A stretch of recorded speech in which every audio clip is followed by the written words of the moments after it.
एकनाथराव कुठे निघालात? निघालो की. थांबा ना. अहो मी तेच त्यांना म्हणालो, प्लीज थांबा तुम्ही. हा सारंग सर, असं लेकीच्या घरी जास्त दिवस राहणं ते शोभत नाही बघा.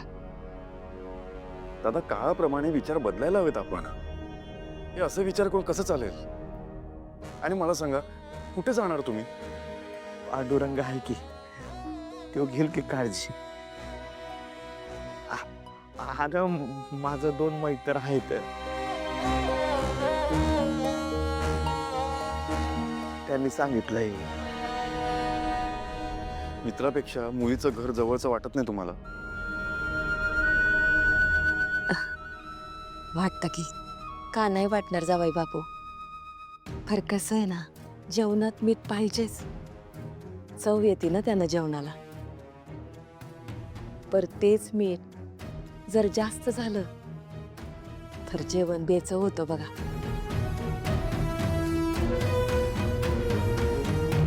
तुम्ही एवढा थांबायला आग्रह केला आम्हाला, त्यातच आलं की सगळं. पर आता इथून पुढची वाट आम्हालाच आमची शोधू द्या की. सारंग, पाहिलंस, याला म्हणतात स्वाभिमान, जो हल्लीच्या काळात फारच दुर्मिळ आहे. आपण कितीही विनंती केली तरी आता नाही थांबायचे ते. तरी मला असं वाटतं तुम्ही थांबावं इथे, प्लीज.